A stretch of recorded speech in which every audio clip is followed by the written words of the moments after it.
জামাত ইসলামী যদি ইসালের দোসর হয়, বিএনপি যদি ইসালের দোসর হয়, আপনি কি প্রমাণ করতে পারবেন? আমি আপনার প্রতি শ্রদ্ধা এবং সম্মান রেখে বলতে চাই, সাদাকে আমরা সাদা কেন বলতে পারি না? আসসালামু আলাইকুম সম্মানিত দর্শক শ্রোতা, দেখুন, বিএনপি জামাত নাকি ইসালের দোসরে রূপান্তরিত হয়েছে, এমন অভিযোগ করেছেন আমাদের বাংলাদেশের পররাষ্ট্রমন্ত্রী ডক্টর হাসান মাহমুদ সাহেব। সোমবার 20 মে দুপুরে রাজধানীর বঙ্গবন্ধু এভিনিউয়ে উলামা লীগের প্রতিষ্ঠা বার্ষিকী উপলক্ষে আয়োজিত সমাবেশে তিনি এই মন্তব্য করেছেন। দেখুন, জামাত ইসলামী যদি ইসালের দোসর হয়, বিএনপি যদি ইসালের দোসর হয়, আপনি কি প্রমাণ করতে পারবেন? আমি আপনার প্রতি শ্রদ্ধা এবং সম্মান রেখে বলতে চাই, সাদাকে আমরা সাদা কেন বলতে পারি না? মাননীয় মন্ত্রীর প্রতি আমি সম্মান রেখে বলতে চাই, আমরা কালোকে কেন কালো বলতে পারি না? কিসে আমাদের আটকিয়ে রাখে?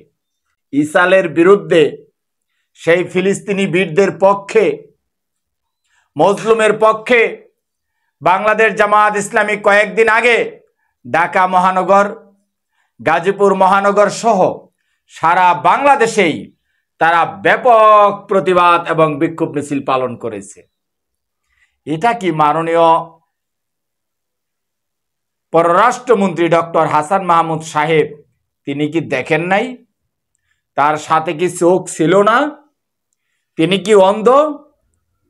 সম্মানিত দর্শক শ্রোতা, আমরা কেন সাদাকে সাদা বলতে পারি না? রাজনীতি মানেই কি অন্ধত্ব? আপনি কেন এই কথা বলছেন না? আপনি কি দেখেন নাই মিডিয়ায় জামাত ইসলামী ব্যাপক বিক্ষোভ মিছিল পালন করেছে ঢাকা মহানগর, গাজীপুর মহানগর সহ বাংলাদেশের বিভিন্ন মহানগরীতে?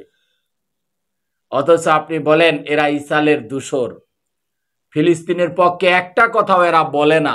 আপনার এই কথা কি ঠিক আছে? মাননীয় মন্ত্রী সাহেব, আসলে রাজনীতির কারণে আমরা কেউ যেন অন্ধ না হয়ে যাই। জামাত হোক, বিএনপি হোক, আওয়ামী লীগ হোক, যেই দলই হোক, যারা যতটুকু ভালো কাজ করবে সেটার প্রশংসা করতে হবে, মন্দ কাজ করবে প্রতিবাদ করতে হবে, ভালো কাজকে ঢেকে রাখার চেষ্টা করবেন। এটার নাম তো রাজনীতি নয়। সাদাকে সাদা বলতে শিখুন, কালোকে কালো বলতে শিখুন। রাজনীতিকে কুলুষিত করবেন না। রাজনীতি মানেই তো মিথ্যা কথা নয়। তাহলে মিথ্যা দিয়ে আজকে রাজনীতিকে কেন আপনারা কুলুষিত করছেন? ভালো থাকবেন। আসসালামু আলাইকুম ওয়া রাহমাতুল্লাহ।